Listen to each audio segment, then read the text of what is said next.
Hey, what's going on? It's at the letters for Wednesday, November 29th, 2023. Arden, Zwelling, Ben, Nicholson-Smith, our producer, is Christian, Ryan, Ben. The end of November, beginning of December, right around the corner. Winter meetings right around the corner. Typically a time when the MLB offseason kind of picks up from a transactional standpoint, although we have seen some movement on the pitching market to this point. How much are you looking forward to just kind of the next few weeks and some of the activity that we should be seeing?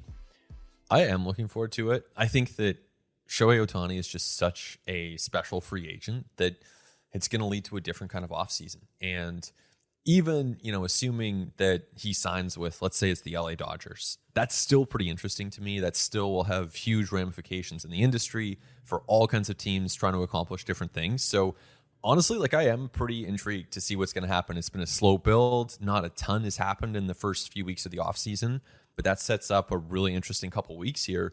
And the Blue Jays are right in the middle of that mix at this point with respect to Ohtani and also with different needs that they have to address. In Ben's ideal world of what would be most interesting from a baseball standpoint, where do you hope that Shohei Ohtani signs? Well, I want to hear your answer to this as well. But I will dive in here. I mean, look, as a baseball writer, I don't know if Willie Mays was a free agent or Barry Bonds was a free agent or Babe Ruth was a free agent. Wouldn't you want to cover that player? Wouldn't you want to have the chance to watch them try to accomplish historic things that haven't been done on a baseball field? I don't know. That sounds more interesting to me than Jeimer Candelario. So yeah, I hope that I get the chance to watch Shohei Ohtani a lot. Yeah, selfishly, I think that would be awesome. I think that it would be great for Blue Jays fans. I think it would be a really interesting time to have the Blue Jays in the spotlight. And, from a career challenge standpoint, I think that would be really cool. It would create a lot of different possibilities. And hey, if the Blue Jays end up signing Jeimer Candelario and Ahmed Rosario, I will do my best to write interesting stories nonetheless. But I think they would be a little more interesting if Shohei Ohtani signs. So yeah, that would be, I'm curious to hear your thoughts, but for me, of course, that would be the preference. What did Jeimer Candelario ever do to you, man? Holy, what a stray for that guy to catch in minute 3 of ATL. We're going to have to scrub this from the internet when the Blue Jays sign him for 4 years, 60. Oh, man, they very well might. I don't think they go to 60, but I mention him because honestly, he's on their list. It could happen. So that's a real possibility. And, you're not going to see quite as much excitement for that one if it does happen. Well, a lot of teams are going to be in at 3 years, 45. So the Jays are going to have to go to 460 to lock up the prize that is Jeimer Candelario. You know that. Yeah.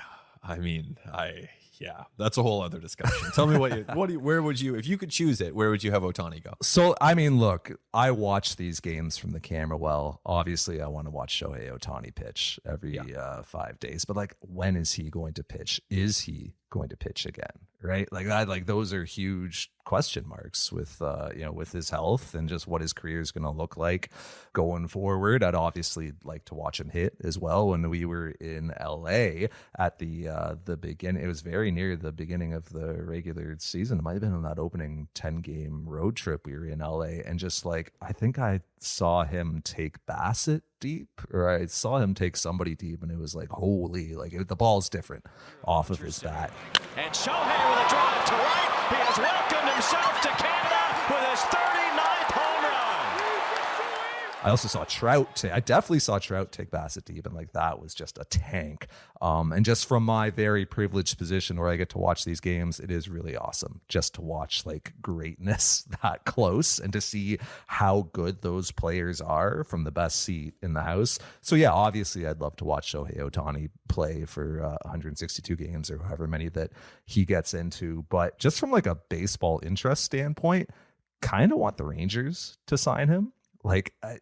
Can you think of more of a super team in this era than what the Rangers would look like with a rotation of, again, will Shohei pitch eventually? Who knows? We'll see. Will he start again? Who knows? We'll see. But Scherzer, Eovaldi, you got Jacob deGrom coming back from surgery. If Shohei's in there, just adding Shohei into a lineup that has a Seager, a Garcia, a Simeon. And I really like the idea of winning the World Series and not resting on that like winning the World Series and then saying, yeah, and by the way, let's go and add the best player available, a generational talent, maybe the best player to ever play this sport in its long and illustrious history. Hey, we've already spent like $500 million on Seager and Simeon. Let's spend another $500 million on Shohei. Let's have like $800-900 million wrapped up in 3 players, maybe even $1 billion wrapped up in 3 players. That to me is very enticing and would be very compelling to watch. Yeah, and I think that's why, you know, the Rangers are going to be one of the most prominent suitors for Shohei Ohtani as well, because it's a really strong case. They have Mitch Garver hitting free agency, DH spot open, boom, put him in there. Like it would be incredible. It would be a chance for him to continue building on a World Series championship with Texas and definitely have the chance to win. I think like any of these teams can make such a strong case as long as they have the resources. They can make a strong case to themselves for going out and doing it because he's just on a different level. And that's where I say, like, you know, it would be so fun to see him in Toronto because, look, we're interested in the Blue Jays. Our audience is obviously locked in on the Blue Jays, and our ATL listeners are going to be following this team, whether it's Breivik Valera and Jacob Wagaspak or, you know, this year you have all kinds of players suiting up for the team. And the uniform, throw somebody else under the send out another stray, Ben. Do it. I don't need to. I don't it? need to do that today. But is it Mitch White? Is it Wes Parsons? Oh, there we go. Who's catching it? There's a couple good ones right there. Tyler Heineman. Let's toss him in there. You know, Ernie Clement. Like there are all kinds of players on this team that are interesting, but Shohei would just take it to a totally different level. And this is why it's so interesting. And I think, okay, so you got the Dodgers. They're the front runner. To me, in this entire time, the Dodgers have been the front runner, and they remain that. But at the same time, I was having this conversation with an executive not long ago with a different team, not with the Dodgers, not with the Jays.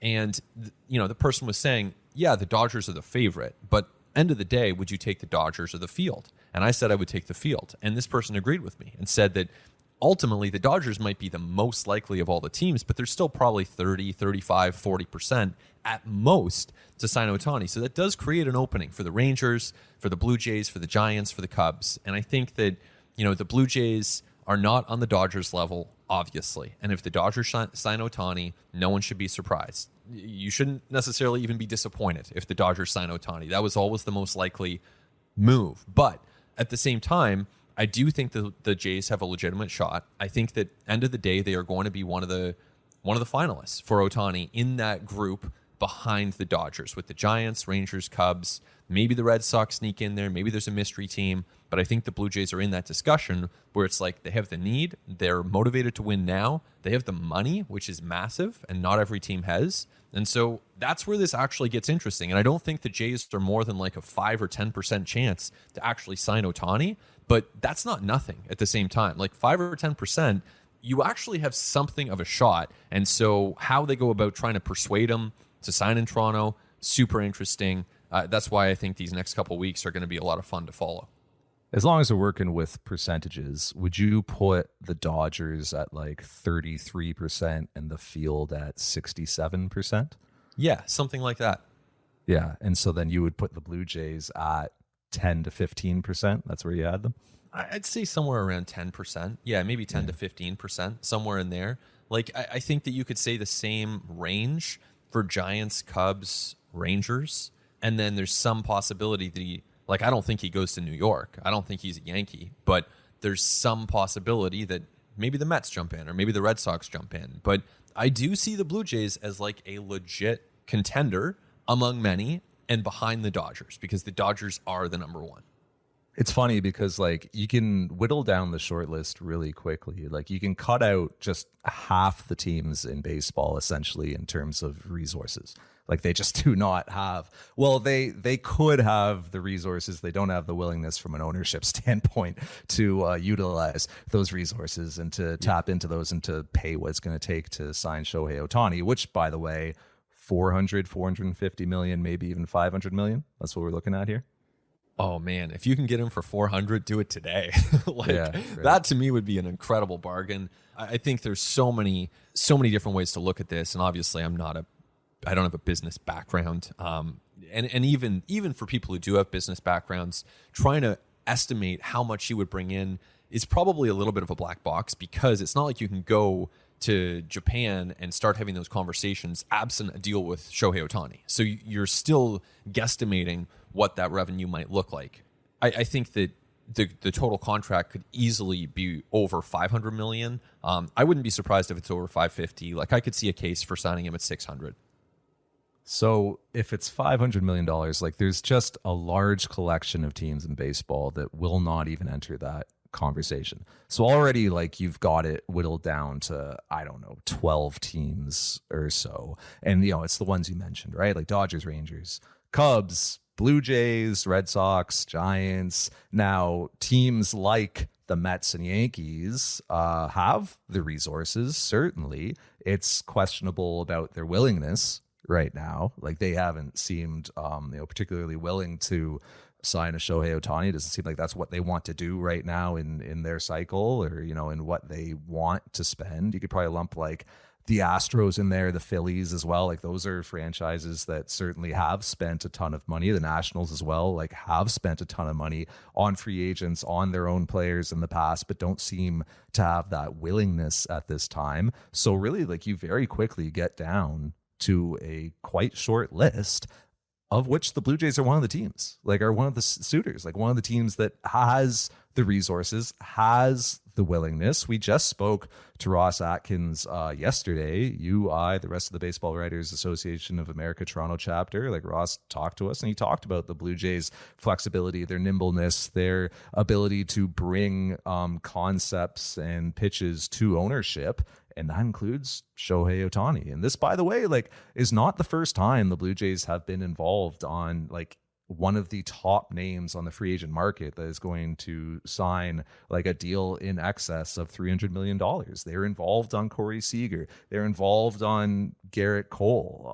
Like, those things didn't get to the finish line. Those things Bryce Harper. Those things maybe weren't particularly realistic. But like, those are conversations that the Blue Jays had. Freddie Freeman, like, the Freddie Freeman stuff was real and legitimate. Like, the Blue Jays went down that road with him. So they have the ability, they have the resources, the willingness. Like, they are in a win now posture right now. They are trying to win a World Series in 2024. They are trying to consolidate as much talent as possible on their roster today, currently. So, like, absolutely, the Blue Jays are in this discussion. It's just going to be about, okay, what does Shohei Ohtani want? What does he value? How can we service that for him? Like, how can we present that to him and make ourselves as appealing as possible to him?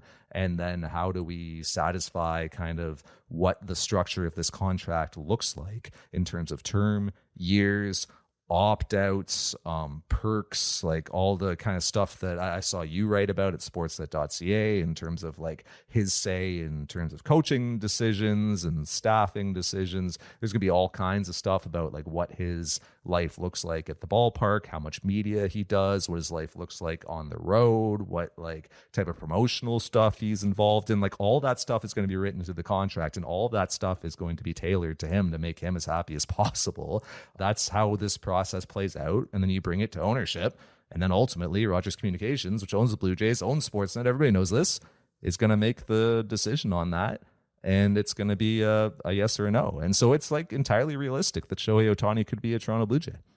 Yeah, I think it's on the table. And I think, you know, in talking to Ross Atkins about this yesterday, and so he was asked about Shohei Ohtani. He kept his answers general. And there were other times that he was asked about recruiting in general terms, top players to the city of Toronto. Again, he kept his answers general. But never in the course of those answers did he do anything to dissuade us from the notion that the Blue Jays could compete for a top talent such as Shohei Ohtani. Like, I mean, there could have been moments there where he might have hedged or say, you know, we all have limits, or we have to be mindful of our resources. And, you know, there are endless ways to hint to the public that maybe you're not in to those top levels. And Atkins didn't say that. So that's reading between the lines, and we're doing a lot of reading between the lines on this stuff because Ohtani's camp has played things very close to the vest. They're not out there. His representatives at CAA Sports, they're not out there, you know, giving descriptions of what's happening, understandably so. But that leaves us on the outside kind of wondering what this process might look like. And if I'm the Blue Jays, I am using the chance, if you do get a chance to sit down with Shohei Ohtani, which we're not sure if they're going to have that chance. But if you do get that chance, then I think you need to take advantage of that to show him how much you care about his well-being and how much you're committed to winning. But, the winning part, to some extent, that's the roster, it's the win-loss record, it's the fact that you're bidding for him in the first place. All those things point to a commitment to winning. But I think that beyond that, you want to show him that you're kind of tuned into him, not just as an athlete, but as a person. And the athlete part, hey, like we know that Shohei Ohtani, he's got a bit of a nerdy side. Like the complex in Dunedin, Florida, that can probably be really appealing to him when it comes to getting the most out of his body and getting the most out of the resources that the Blue Jays have. Playing in a dome stadium, that can help him. A diverse city like Toronto might be appealing to him. But I think even the fact that he's played at the same high school as Yusei Kikuchi in rural Japan growing up, wore the same number, maybe have Yusei Kikuchi narrate it, right? Like, don't have Ross Atkins narrate it. No disrespect to him or John Schneider or Bo Bichette or anyone else that you might consider for those things. Have Kikuchi do it in Japanese. Maybe find out what his favorite music is. Like, maybe get a CGI of Ohtani as a Toronto Blue Jay hitting a big home run at Rogers Center. Like, these are the kinds of things that I think can, and they've made video pitches like this before. This is the kind of thing that you want to show to Shohei Ohtani to say, like, we actually want you, we have this vision of you, and it's not just about us and how it would benefit us, but it's also about how they understand Shohei Ohtani as a person.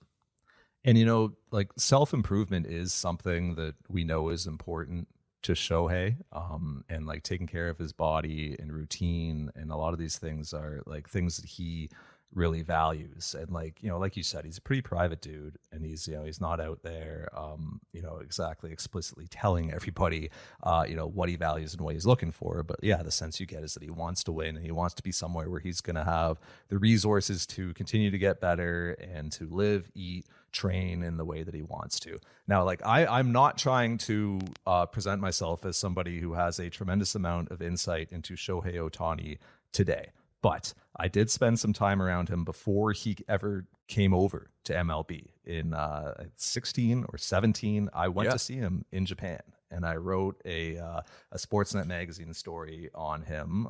For our listeners, a magazine is this printed product that they used to have in the Stone Ages, in which there would be words in print. It's pretty incredible. You can look it up at a library.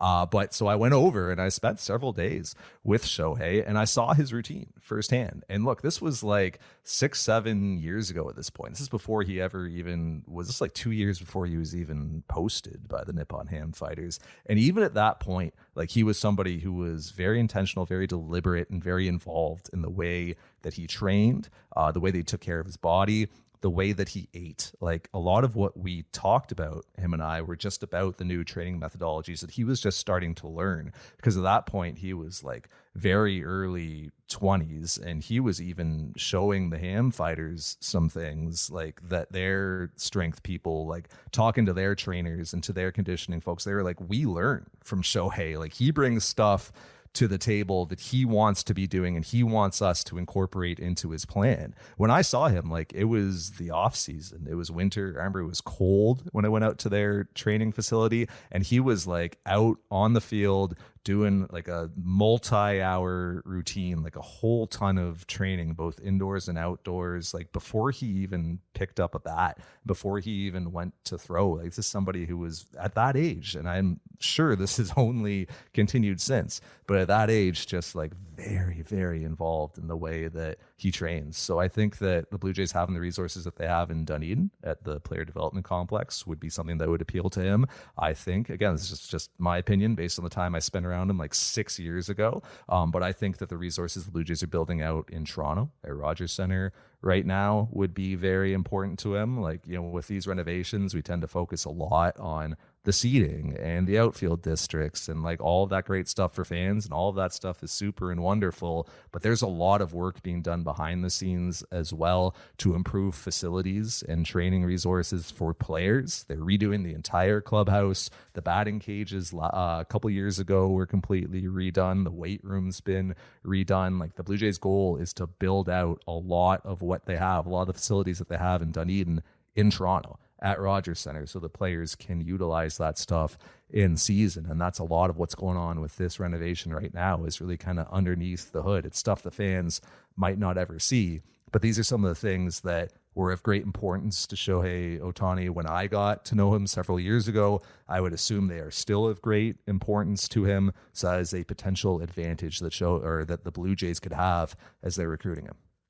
That's all super interesting. And I think like these are the kinds of things that if you're a team that's not named the Los Angeles Dodgers, and even if you are the Dodgers, but you need to take advantage of every bit of information you have. And information in this case is power. It's recruiting power, because if you go in there and just say, hey, Shohei, like, we love you as a player, we'll offer you 500 over 12. We think you'd be an awesome cleanup hitter. Like, great, but there's another layer that you can potentially get to. And I think that all that information is super useful, and it's a way to maybe give yourself an inside edge for a player of this caliber. I also think opt-outs are really going to be important. I think that the opt-outs have a chance to be super interesting in this deal. I think the question of support staff is really interesting. We know his interpreter, Ipe, has kind of a following of his own around the Angels fan base and has worked with Shohei at the WBC with Japan. They appear to be very close. I would think that offering him a contract as well could be something that makes a lot of sense to show to Shohei that you're committed not only to him, but to the people around him to make sure that he's in a good position. But I did want to ask Arden, so, looking back at that time that you spent kind of writing that story, that was before he came to Major League Baseball, obviously. And do you remember from that period of time what the Blue Jays' level of interest was in 2017? I mean, that's 6 years ago now, but do you remember any context? Because it was the same front office that they have now. They made a pitch to him when he was posted. And I'm sure that included a video, and that probably included, messages from current players. Like we know something about the way the Blue Jays recruit players. Like, it wouldn't be that dissimilar from the way that they tried to recruit like a Freddie Freeman or a Corey Seager. You just tailor it to the individual. So I know the Blue Jays made a pitch. I don't think they were ever a finalist for him at that time. I don't know that, that his priorities at that time really, I don't think that Toronto was really somewhere that he took seriously at that time. But I think that now they likely are more so than they were then. Yeah, I think that, last time he had 7 finalists, all of which trained in Arizona, all of which were West Coast teams or Western Division teams, with the exception of the Cubs, which was the lone Central team. There were no East Coast teams in his finalists. It appears this time that he would be open to East Coast teams, which opens the door for clubs like the Red Sox and the Blue Jays. And I think that, we don't know how this process is going to unfold at this point. We don't know if there's going to be an announced group of finalists, or if we're just going to wake up one day to a press release or, a Ken Rosenthal tweet or whatever the case, right? We don't know how it's going to unfold. But I think that if there were to be a group of 6 or 7 finalists, I think the Jays will be in that group. Yeah, 100%. And I shouldn't say that he didn't take Toronto seriously. That's just misspeaking on my part. He they did not line up with his preferences at that time with what he was looking for. He definitely takes Toronto seriously. I just think that now his preferences have likely changed, but like some of that stuff that like his core values, like some of the stuff that is most important to him, I think that has likely remained consistent. Like I'll never forget like talking to one of his strength people there in Japan, and they were like, man, like it's remarkable, like this guy he works out all day and then he goes back to the dorms and he reads about how to work out better tomorrow. Like that's just where his head was at. This guy is not like doesn't own a car. Like at that time he was living like in the dorms with the pawn. Like he was like literally like he didn't have his own place. Like he lived in the dorms with the guy that they had just gotten out of like some Japanese high school or whatever. Like it was a very meager life, very simple, like very mundane. Like I assume he's still just like a pretty introverted guy, pretty quiet.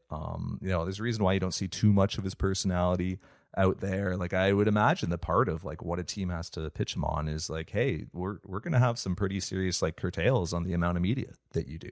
Like we're gonna we're not gonna be making a ton of demands for you to be like making appearances and doing promotional stuff and appearing in ads and stuff like that. Like you just want to focus on baseball. Like you just want to focus on getting better and doing what you have to do. And by the way, it takes just an absurd amount of dedication and discipline and hard work to do what he's doing. Like to excel at the level that he is as both a pitcher and a hitter, like it's normalized somehow just because we've seen it now for a few years, but it is still like absolutely incredible what he is doing. He has broken the game of baseball, and he's doing it in a way that no one has ever done it before.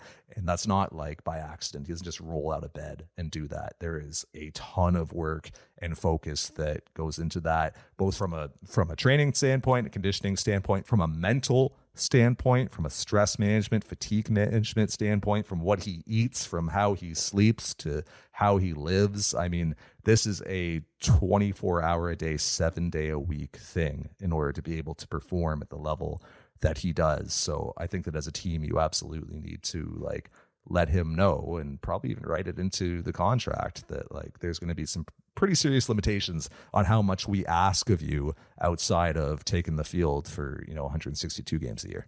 Yeah, that understanding would have to be there. And he's such a unique guy, really. I mean, in so many ways. Even when he was receiving his MVP, you kind of see a little tiny window into his house, but there's no partner with him. There are no parents with them, no siblings. Like even like Gunnar Henderson, it's like a whole crowd of people around him. And Shohei, it's just him and his dog, and even the background of his house is just very like kind of calm looking, and there's not a lot of detail. There's not a lot of clutter. Even like you look at some of the interviews he's done, like GQ, the 10 things he can't do without, it's like a bat and a ball and his sleep mask. It's like he doesn't reveal a lot of himself necessarily, and that's his prerogative clearly, and seems to be his preference. Obviously works for him. So understanding those things when you're pitching Shohei on a commitment that's going to be very long. Like this commitment is going to be a 10-year contract, or maybe teams want to spread the AAV, make it a 13 or 14-year contract. Like so many ways to do this, but you're talking about a long relationship with someone. And so finding ways to make that as comfortable as possible for him, it has to be a priority for any of these teams that consider themselves serious, including, of course, the Jays.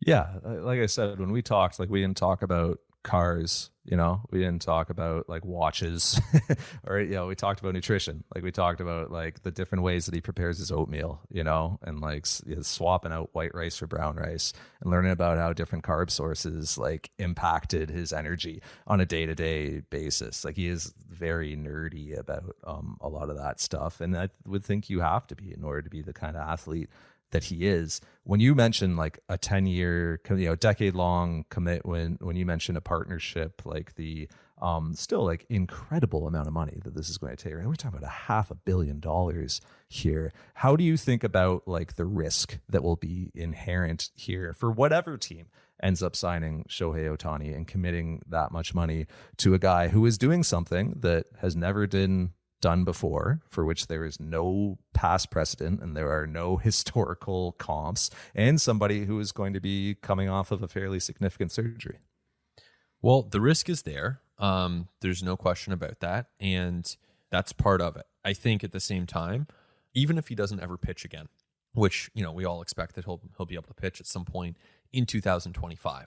And continue to be potentially a frontline starting pitcher. I mean, Aaron Nola got $172 million. Like Shohei Ohtani, when he's on the mound, is every bit the pitcher that Aaron Nola is, or every bit the pitcher that Blake Snell is. And Snell's probably getting 200. So, I think that there's value there as a pitcher. There's value there as a position player. But even if he were never to pitch again, then I think his floor is kind of a left-handed Mookie Betts. And obviously the floor is below that because he could miss time due to injury.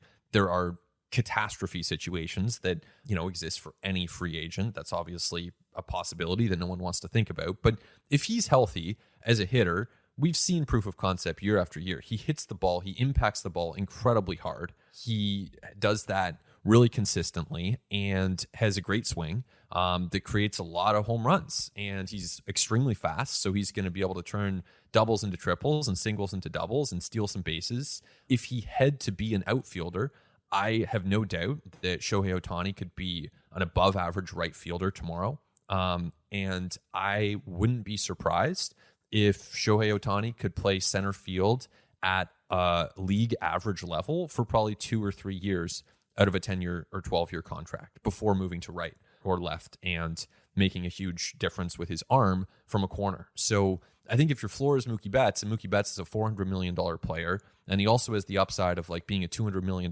pitcher, I mean, that's where you start to look at $500 million and you're kind of like, all right, this is actually sort of reasonable. And that's where in my mind, you could even push things to 6, but probably, 6 is a lot. But I see the risk, but I see the reward at the same time. And that's before we even get to the business side. Yeah, you're going to have to stomach a sizable amount of risk here, I think, because there is just so much uncertainty about what his pitching future looks like. And like you said, like if he's just a hitter, okay, yeah, $400 million is reasonable. But if you're, dishing out 500, 550, you're expecting that he's going to pitch at some point. Yeah. Like you're paying for some pitching there. And this is, he's coming off of a second elbow injury. He definitely had Tommy John earlier in his career. I don't know that we've actually heard what the actual specific procedure is he had, right, at the end of the year. So there's a number of different things you can do to address a UCL tear, which he definitely had. But we don't know for certain that it was a second Tommy John, right? So we're at least, I'm just going to say he's had 2 elbow procedures, and it's significant elbows.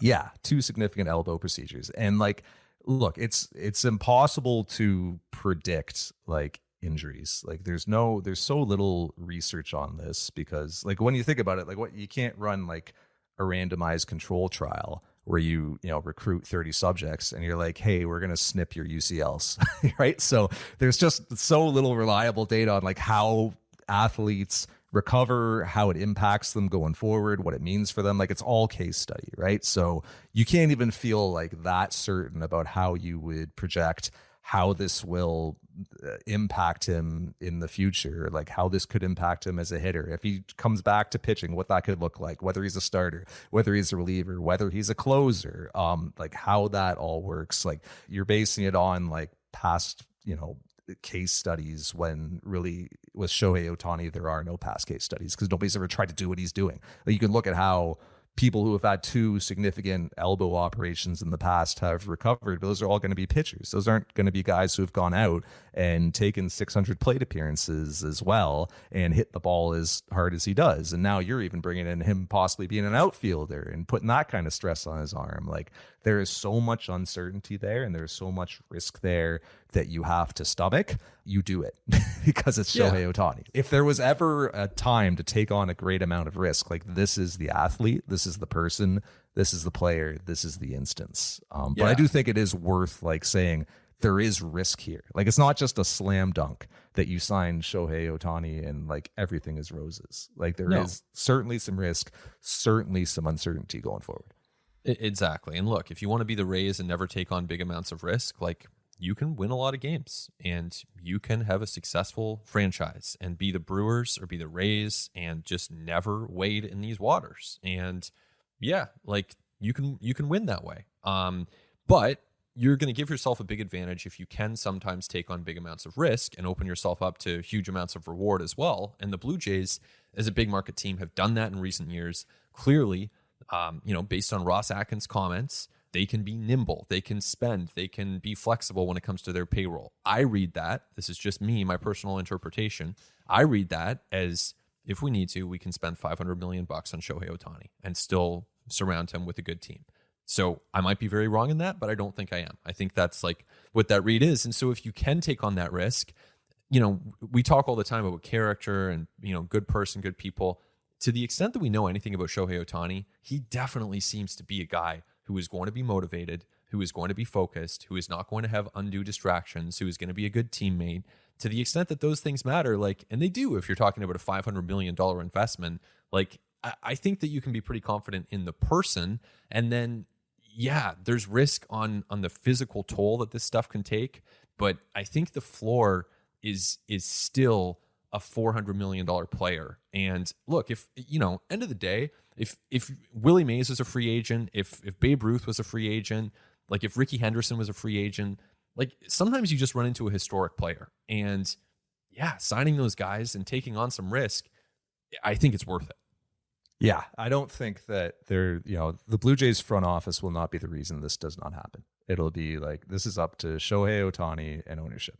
Like that's basically what it comes down to. I think like any front office can easily make the decision of, yes, we will sign the generational talent best player that we've ever seen, like literal unicorn that does things that have never been done before. And we will sign him to a contract for which there is no precedent. Like, I just think that, and even considering the risk and uncertainty and everything, like, there's no need to overcomplicate it. It's Shohei Ohtani. If you have the opportunity to sign him, you try to sign him.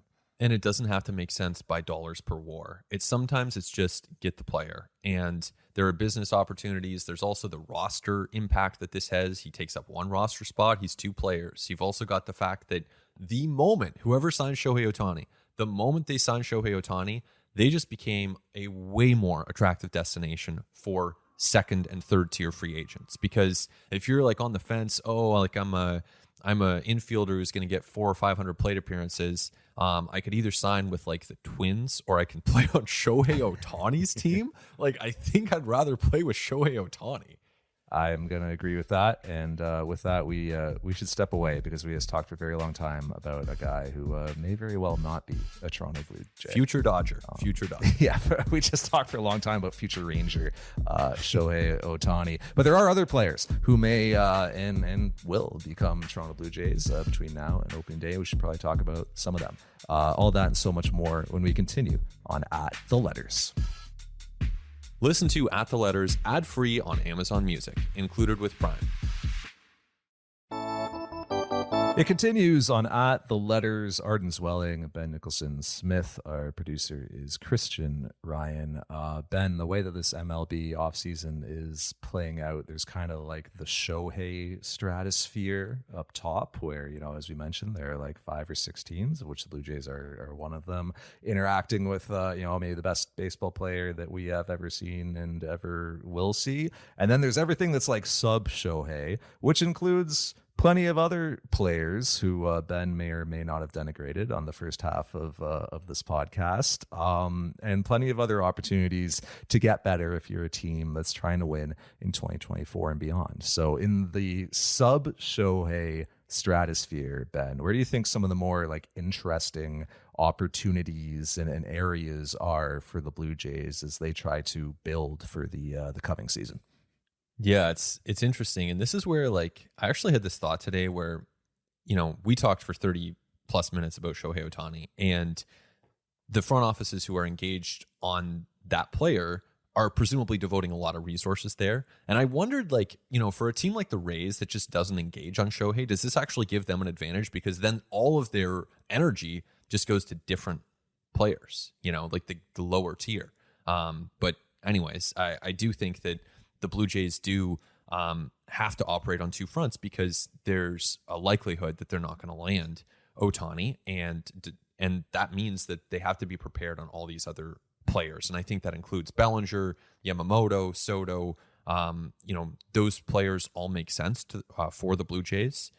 It sounds like the Blue Jays believe they have enough in their farm system to pull off a significant trade, and clearly they have the resources to spend on the right player. So, we can dive in on any of those names and go right down the list, but the Blue Jays do have interest to some extent in Bellinger, Soto, Yamamoto. Soto, I'm actually not 100% sure on, but on Yamamoto, they definitely do have interest, and on Bellinger, they definitely do have interest. And, beyond that, I would speculate that they've had interest in Soto. Eventually in 10 innings, and again, Soto the other way against Walker, and again he gets him!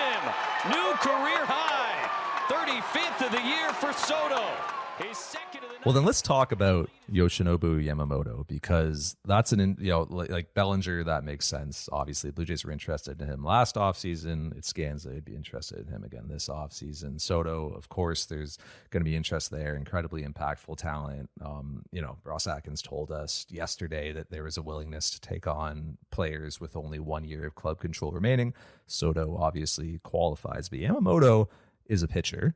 And the Blue Jays would appear to have quite a crowded pitching staff right now. They're essentially returning all of what was the best staff in baseball last season. A well built out rotation with like veterans and players that you believe you can count on. You've got Alek Manoah looking to bounce back, and I'd say right now he is very well positioned to be the quote unquote number 5 in this rotation. But you've also got like internal options from a Bowden Francis and a Wes Parsons, a Mitch White who's out of options. You got a absolutely like very crowded bullpen. Shad Green is coming back. You don't really have a ton of like optionable types in the bullpen, which is kind of like an interesting thing that the Blue Jays may need to address. So like, how would a Yamamoto, who by all accounts is going to cost you like $200+ million, fit on this pitching staff?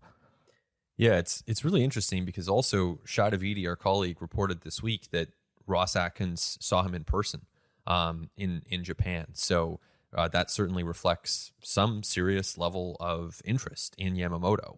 As you'd expect. I mean, the guy's 25 years old. He has elite home run suppression. He's won all kinds of awards in Japan with great results. Of course, you want this guy on your team. I mean, you think back to Masahiro Tanaka. Maybe this is a pitcher along those lines, comparable age coming over. Obviously, Tanaka, I think it was 156. That was years ago. So 200 million certainly within range for Yamamoto. Now, I ultimately think that Yamamoto is more likely to go to the Yankees, Mets, Giants, or Dodgers. However, the Blue Jays do seem to have some real interest there. And in this scenario that they were to land him, you're probably trading Alek Manoah, a player about whom they've already had trade talks this month. I'm not under the impression that anything's really gained traction, but have been some talks there. Not a shock because teams do their diligence this time of year. But I think at that point, you're either trading, Kikuchi maybe, or more likely Alek Manoah if you do land Yamamoto. But to me, I see them, honestly, like, I don't know where you see this, Arden, but to me, I actually see Ohtani as more likely than Yamamoto. The Yamamoto thing, like, I just have a hard time fitting that with the Blue Jays and where they're at right now. Like, it's hard for me to imagine them coming off of this season in which they pitched superlatively and really had a hard time like converting hitting into runs, because like the misnomer about the Blue Jays is that they didn't hit in 2023. Well, no, like they hit, they just didn't convert that into runs. Like they really didn't slug, but they hit plenty, WRC plus and like well above league average. Like all these numbers support what they're able to do at the plate. They just weren't able to convert that into runs maddeningly in really big situations when they needed to. So it's hard for me to imagine that they then come back in 2023 with, well, okay, we're going to drop like $200+ million on another pitcher and not spread out the money that we have available to help our offense and to add some more thump and to add some more producers in our lineup when that is what we so sorely needed last season. Yeah, exactly. And I think that's where, this is a front office that does its diligence. They will check on hundreds or at least dozens, like approaching 100 names with some real degree of interest this offseason. And like, this is for a team that has a 40-man roster, right? So you can do the math. They're not acquiring most of the vast majority of players that they check on, and even the players that they show some degree of serious interest in. End of the day, the Blue Jays are acquiring like 5 players this offseason. If you look back at the offseason, like last offseason, the one before that, they end up with like 5 players. And some of those players are more like, bottom of the roster, and a few of those players are higher impact. So yeah, that's probably what we're looking at this year. And I agree with you that it's probably not focused on the pitching side. I think it's more likely to be on the hitting side. And, Bellinger, I think, is interesting, but I don't know where you see his market. I see his market as like 200 million plus, and I do not see the Blue Jays spending that. Yeah, I think that, well, I don't know, 150 for Bellinger maybe? Like, does it have to be 200? I think if you can get him for 150, do it today. And I just like that south of the Nimmo contract. I think he's like pretty clearly a better player than Nimmo. And I mean, can you just write off what happened towards the end of his Dodgers tenure like that? I think given how well he bounced back, like I definitely, like, Brandon Nimmo's never going to hit 35 homers. Like I think, Bellinger, when you look at the defense, the speed, the youth, the fact he's just 28 years old, obviously has 30 homer power. I personally would believe that he's going to get 200+ million from someone like the Yankees, Giants, or Cubs would be my guess. Deep drive to right. This ball back to the wall. It's got a chance. Gone. Cody Bellinger with a home run. Cubs lead 3-0. He is certainly a bright and shiny object that is available in the free agent market. And there are a few of those bright, shiny objects, right? There's him, there's Shohei through trade, there's Juan Soto. If you're looking for pitching, I think, Blake Snell would qualify there. Like there are definitely some like really high priced, really impactful players available. This is just somewhat the way that I'm wired, but like when I look at this off season and like what the Blue Jays could do with the resources that they have available, like I keep coming back to just spreading it around a bit and trying to, not just like concentrating all of my resources into one or two players, but like taking some intelligent bets on like a bunch of different players. And like part of that could be a return of Matt Chapman on a deal that is like paying him like, I don't know, $20 to $25 million a year over 5 to 6 years, right? And that could be your like splashy move. So there's third base taken care of. Then you look around the rest of the diamond at like second base, and it's like, we'll take a bet on Ahmed Rosario. Left field, let's grab like Jock Peterson for the bat and Harrison Bader for the defense, or Michael A. Taylor for the defense, and figure it out there. And then look to DH to take a bet on like a Rhys Hoskins or a Mitch Garver or somebody, Jorge Soler. Soler would probably be priced out at that point. Like, so, Carlos Santana, Justin Turner, like somebody who's kind of bat first is going to play like 120 games at DH and then maybe 20 games at an actual position, and just kind of spread it out and do it that way. I keep coming back to that maybe being what a better outcome for the Blue Jays, like in the realistic tier. Obviously the Shohei Ohtani outcome is the best possible outcome. Obviously Bellinger would be a great outcome, but in terms of like what's likely to happen, what's realistic, I keep coming back to just kind of spreading it out to a bunch of kind of 1 to 3 win players and going forward from there. Yeah. And I think so in that scenario, because with Chapman, I almost separate him from the category of like spread it around, because in this market, Chapman's like kind of one of the elite players. I know Jays fans might not view him that way just because he didn't hit for the last 4 of the last 5 months of the season. He was good in July, but like I think that with Chapman, his market's really interesting too, because he's on that list of players where it's like Giants, Dodgers, Yankees, Cubs, they're all kind of fighting for, and Blue Jays obviously in this mix as well, fighting for some of these same players. And Chapman, his market could move in a lot of different directions. I don't think his market is as strong as Bellinger's. I think that there are some fits like the Giants that make a lot of sense and the Blue Jays that make some sense. But you'll talk to other people, and I've heard from some folks who think like, his market's not super clear beyond some of those teams. So, if the Blue Jays could get him for 4 or 5 years, to me, that's really interesting. If I'm the Jays, I don't think I would go to a 6th year, but you could make a case that you might have to. And that might be what he ends up getting from a team like the Giants. Yeah, I'm looking at him as like 5 125 or 6 150. Like that sort of right? Does that scan with you? That does scan. Like to me, Chapman at 525, I'm kind of like, yeah, that's a pretty good deal for the team. Chapman at 5 150, I'm like, oh, it's a good deal for Chapman, which isn't a bad thing. Like Chapman should get paid. Like, good for him. He had a great season, or not a great season, but he's some would dispute that. Yeah, I myself would dispute that as soon as I heard myself say it. But I think he's a very, very good major league player, and he continues to project as a very good major league player. So, 6 150, if he signs with the Giants, I'll be like, yeah, win-win deal. But I don't know if it's on the Jays. Like, I think you got to be conscious of the back end of those deals, as we're seeing with the latest 6 150 that they signed, the only other 6 150 in franchise history, where George Springer on the back half of his deal, it's not the most exciting 3 years coming up. Based on what we saw this past year, it's more good than great. With Chapman, like it's that classic thing where when you watch a player every day over 6 months, like the warts become a lot more apparent.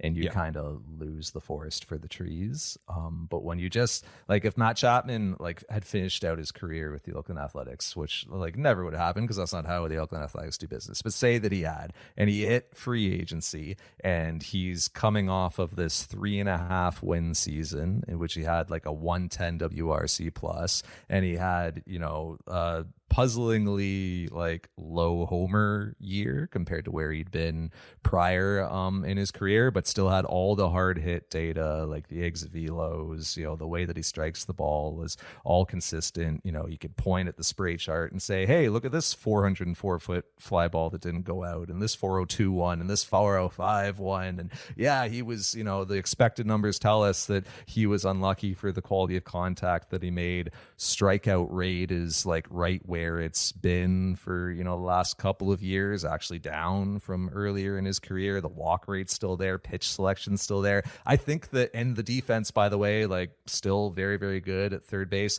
I think a lot of fans would be a lot more excited about the potential of signing a Matt Chapman if he had hit the market from another team and they hadn't watched him every day and they hadn't just seen like the context of the season that he just had, which yes, like was frustrating. And yes, there, you know, was that incredible April and then, you know, 4.5 months that followed it that were underwhelming. And there was, you know, an injury in there that he tried to play through and that didn't help him at all. And like, yeah, like those things are real and those things happen. But I think that when you just pull out and you look at who he is as a player, it's like, yeah, he hits the ball really, really hard and, you know, has a lot of power, makes good swing decisions, doesn't chase a lot, strikes out at a pretty high clip, but also walks at a decent clip, has that profile that's going to be inherently streaky just because of how he produces. But in the end comes around to being like a 110 to 115 WRC plus player with really strong defense at third base who is worth like 3 to 4 wins.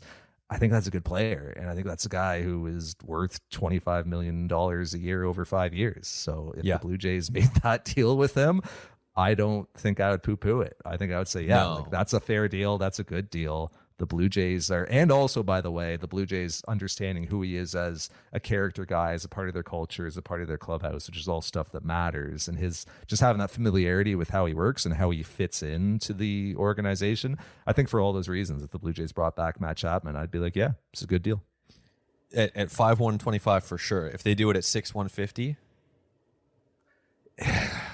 Yeah, to me, it's like, I don't know, man. We might all be dead by then. Whatever. Like, it's what's one more year, right? Like, ultimately, like the Blue Jays have this 2-year window right now where they need to be doing everything they possibly can to win. And if that's what it takes to make themselves really good now, like you are always factoring in like a bill that's going to be due in these deals. When they signed George Springer, you knew that the last couple of years of that deal weren't going to look great. I'm sure we talked about it in the podcast when they signed him. Same thing with like when they signed Russell Martin, when they signed Hyun-Jin Ryu. Like there is always a bit of interest that comes due towards the end of these deals, and you just kind of stomach that and you deal with it when you get there. Like 6 years from now, Ben, like we're talking about a 2030 season at that point. Like, do the Blue Jays have any commitments for 2030 right now? Barrios probably. Right, but he might opt out after 2 years, right? So even if they do have Barrios at 2030, like they can stomach that. They can be a high payroll team. Like they can be okay. They can make bets like this. Yeah, they can. They can. For me, with Chapman, I do 5/125. I'd probably step away if it got to 6/150. I'd probably say, we wish you the best of luck in San Francisco. Jamer Candelario, you are a Toronto Blue Jay. And it's Jamer o'clock, and we're going to him. And yeah, it's like 28/2 for Candelario, you know. Right. And you might get 2 wins out of Candelario instead of the 3.5 you would have gotten out of Chapman. Absolutely. Like he's a worse player. No, there's no debate. He is a worse player than Matt Chapman. And I think this is where you get to the question, right, of like spreading it around. And I like that idea. And I think obviously plan A is Shohei Ohtani. That is the best outcome. But I do think that there are lots of scenarios where the Blue Jays do end up spreading it around. And like, if you can sign, like, to me, the realistic good outcome for this team is they sign Rhys Hoskins. He's a Boris client. He's not going back to the Phillies. Sign Rhys Hoskins for 2 years. Give him an opt-out after 1 if he wants. Get the player. Go out there and get him. Give him a good deal. That's a player-friendly deal. But Rhys Hoskins is a good player. I would say do that. 2-year deal, opt-out after 1. Total guarantee $35 million, something like that. Get Ahmed Rosario as a bench piece. Trade Espinal. Get Willy Adames in there.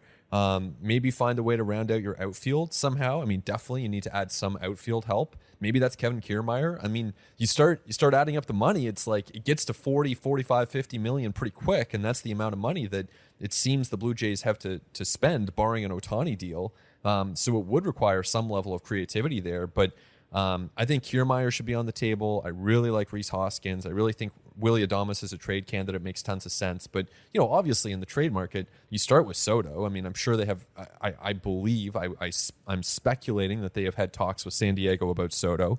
And so, you see if there's a fit there. But if you can spread it around in the right ways, there are a lot of good players out there. They're just not maybe the caliber of a Bellinger on a ceiling basis. I do like the opportunity that the Blue Jays have, and like Ross Atkins has mentioned this specifically, to take on like a full-time DH type or even just a very primary DH type. Like, so Hoskins, who you mentioned, would qualify as that. Like, how much do you want Rhys Hoskins playing the field next year if you're signing him? 20 to 30 games? Yeah, whenever Vladdy needs a break. Yeah, that's essentially it. And there's like, you could do that with, it makes it really like the most interesting kind of position the Blue Jays are filling this offseason, just for me as like a weirdo who's interested in weird things, because there are a lot of different players who you could go to there. Hoskins makes a lot of sense. Mitch Garver, to me, would be really interesting on a similar kind of short term. I don't think it would be 1 year with Garver. It'd probably be 2 or 3, but as a primary DH, get him out from behind the plate all the time. Hopefully he stays healthier. Try to tap into like that big power that he's shown, great plate discipline, high on base. And he's there to spell at catcher if you need him to. If you're going, Jansen Kirk next year, and say Danny Jansen has like the annual sort of mid-June, foul ball that goes off of his hand and causes him to miss 6 weeks, unfortunately. Well, you don't have to ride Kirk quite as aggressively, or you don't have to use quite as much of Tyler Heineman. You can throw Mitch Garver back there from time to time, get Kirk off of his feet, have Garver's bat in the lineup. That makes some sense to me, man. Like, Michael Brantley is interesting to me as a guy who, like, when he's healthy, like, has always hit and always been Michael Brantley. So if you can just DH him primarily, get him off his feet more often, use some of all your facilities and your sports science folks and all the resources that you have in order to keep him healthier and keep him fresher, man, that's a guy who'd make a lot of sense as like 110 games at DH and 20 games in left. Justin Turner. That's a lot of games for Michael Brantley. 20 games? 20 games, Ben? No. I mean, 130 total. Like, I'm trying, because I'm keeping him healthier. Yeah, I mean, that would be like, he's been a great hitter. To me, Michael Brantley is like almost minor league deal territory. No way, Ben. That's crazy. That's an insult to Michael Brantley. Minor league deal territory? No. Is it 1 year like $3 million? Like, it's like 1 year like $9.5 million, dude. It's the Brandon Belt deal. I wouldn't go that high. That is insulting to Michael Brantley. Michael Brantley's not signing a minor league deal, dude. Man, you knew that some players were going to catch strays from me before this one ended, and Michael Brantley just didn't know what was coming. Sorry, Michael, if you're listening. I will say, maybe 130 is aggressive, but like, say you're about to say Joey Votto. All right, I will say maybe 130 is aggressive, but like 110 games from Brantley, 90 of them at DH, 20 of them in the field. Like, coming into this year, would you have said that Brandon Belt was going to make over 400 plate appearances? Or are you going to say he's probably going to be injured? You know what I was saying about Brandon Belt at the start of this year, and it wasn't very nice. You said about Brandon Belt. It was, and look, hey, you know what? Brandon Belt had a great season. He had a way better season than I ever would have predicted when I watched him in April, because my first extended look at Brandon Belt was like, this guy's washed. And I really believe that. And then he proved to be one of their better hitters. So, yeah. 2-0. hit high and deep, out to right field. You can forget it. That ball's long gone. What a key cog coming down the stretch for the Blue Jays. Brandon Belt delivers number 19 on the season. And as a guy who was coming off of a couple of injury ravaged years, right, who had surgeries on his knee, and there was a lot of question marks about his health, and the Blue Jays found a way to keep him healthy, to really use him in an optimal way, right, like really hit him from lefties effectively, used and just got the best out of him. I could see a similar deal with Michael Brantley at a similar age, coming off of a couple of similarly challenging seasons, in which, when he was healthy and when he was on the field, he was himself and didn't, show that many signs of degradation as a hitter. $12 million last year for Brantley. So, yeah, somewhere under that, obviously. I mean, 9. Oh man, give him the belt deal. 1 year, 9.3 or whatever it was. I wouldn't do it personally. But where do you land on Votto? Because I'm intrigued by Votto, but again, you can make some of the same plus minus cases on Votto that you could for a guy like Brantley. And I think, as much as I don't mean you, but I mean we collectively get intrigued by Votto and excited because he's Canadian and because he's kind of a quirky dude. End of the day, the player is probably not so dissimilar from someone like a Michael Brantley. So then, you can make the same case for him that he probably is, maybe it's more like a $3 million than like a $10 million commitment. You think about how old Michael Brantley feels. Michael Brantley's 4 years younger than Joey Votto. Yeah. So, and he's coming off of, when on the field, more productive years than Joey Votto. So I like Brantley more than Votto. You can't tell me that Brantley's signing a minor league deal and Votto's signing a major league deal. I mean, if Brantley's 4 years younger and coming off of better years. Put it this way, I won't be surprised if either one of them signs a minor league deal. That is one way of putting it. But so yeah, I would look at Hoskins, Brantley, Garver in that role. Carlos Santana, Justin Turner, those would be interesting guys. I'm also kind of interested in how they settle the outfield, because look, Dalton Varsho is going to play center field as things stand right now, unless they bring back Kevin Kiermaier, but I don't really expect that they're going to. I just think that the bidding there it'll get beyond the value the Blue Jays are comfortable with. Especially if the Yankees miss on Bellinger. If Bellinger goes to the Giants, the Yankees are sitting there. Maybe they get Soto. They still want someone to put between Judge and Soto in center field. And if they miss on Soto, all the more reason to go out there and get Kiermaier with Bader hitting free agency. Clearly, I think Kiermaier is going to be a Yankee, but we'll see.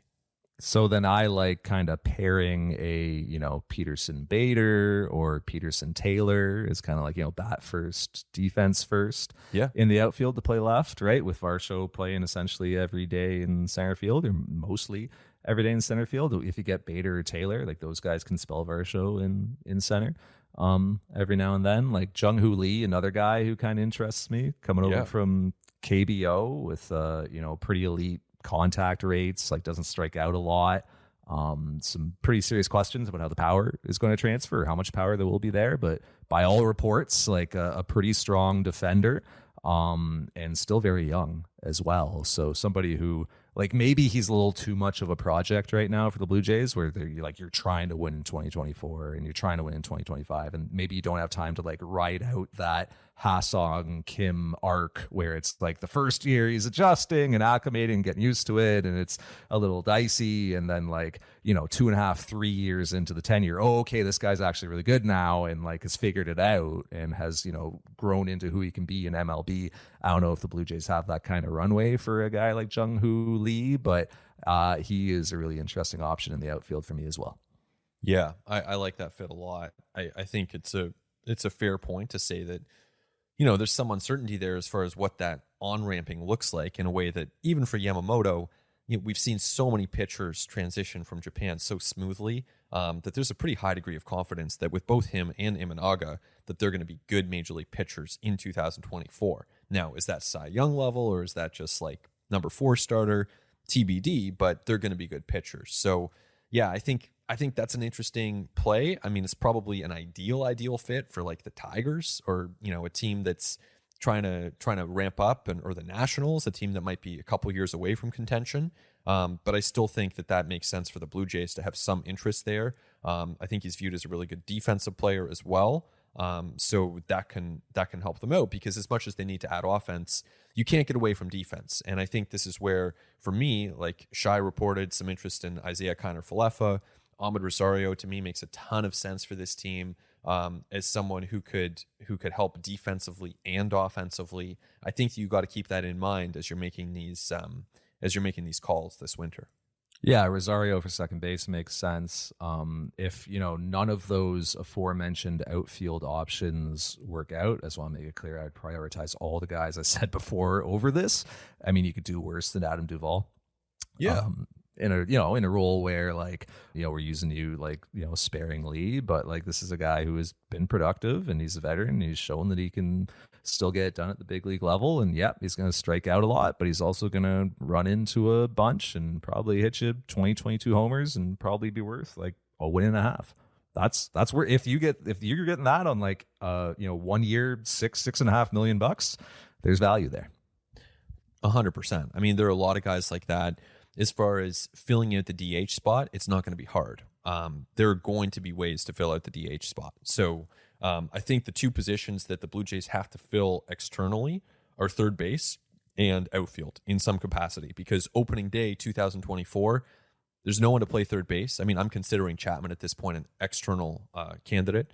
And you're not going to want Kevin Biggio out there for 130 games. You're not going to count on a Relvis Martinez or Addison Barger to break camp. You need someone from outside at third base, and you need someone from outside to help Dalton Varsho patrol either left or center or both, some combination. You need an outfielder. You absolutely need a third baseman. I personally think they need 4 bats. We've talked about a lot of names here, but there are a lot of variables that you could pull on, and maybe, if it's 3, you could still have a good team. You could still have a team that could threaten and should threaten for the top American League East position, something that can save them the trouble of the wild card pain they've endured in recent years. I think you got to be on the lookout for multiple bats, but those are the two positions that I really look at. I've said this before, but I do think that the one really dark horse internal candidate for third base, who I don't think this is likely, and you certainly don't want to go into the regular season being this is our plan, but I don't think it's out of the question that Damiano Palmegiani shows up to spring and wins the job at third base or wins a job on the team. He is a guy who is very intriguing, very Davis Schneider-esque in his ability to control the zone and to work his approach and to take his walks and not swing at pitches that he can't do damage at, and to swing at pitches that he can do damage at. A lot of power, some question about the defense, but he Palmegiani is one guy who I look at as might just show up to camp, mess around, and win a job. Yeah, and this is where a guy like Justin Turner is intriguing, because if you sign a Justin Turner, then it's okay, you've got the guy in place for 1 year, and then if someone can burst onto the scene, that opening is going to be there, and you can move some things around to make that work. Totally. I will just more generally, this is a year where the Blue Jays just need more contributions internally than they have had over the last couple of seasons. It has not been a good couple of years for graduating talent onto the big league roster. This really was driven home to me when we were voting for our rookie of the year ballots and with the BBWAA recently, and it was Davis Schneider, Spencer Horwitz, Bowden Francis. Those are the only 3 names. And so the guy who was very clearly the rookie of the year, forced his way onto the roster midsummer, had a torrential few weeks, and then was kind of a part-time player down the stretch.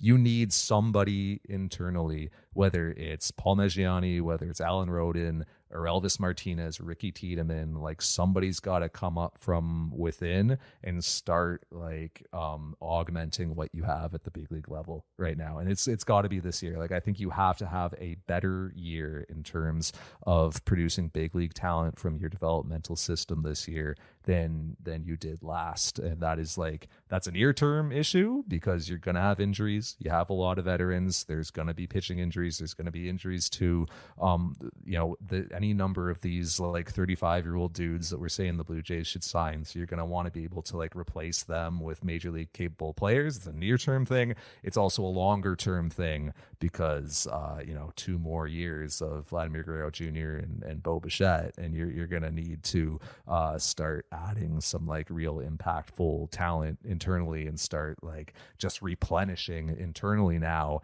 Otherwise, you are potentially looking at a real cliff 2 years from now.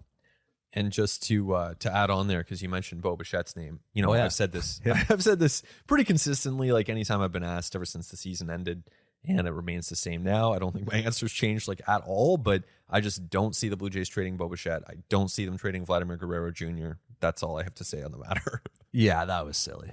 I mean, Ross Atkins could not have made it any clearer the other day. Bo Bichette is our shortstop going forward. And so, yeah, there's really no need to spend any more time on it than that. Probably no need to spend any more time on this podcast because we've been going for a while. And I think that we have, once you're, getting to the Adam Duvall territory, I think you've probably gone far enough in terms of where this Blue Jays offseason could break. Put them on the side of the Rogers Center. Get those jerseys printed. Hey, they missed on Ohtani, but boy, they got Adam Duvall. You're off to the winter meetings next week. Look to sportsnet.ca for all of your content. You and Shai are going to have us covered there. And hey, man, maybe you'll even have some real honest to goodness transactions to talk about. I hope so. Yeah, I think so, and I hope so.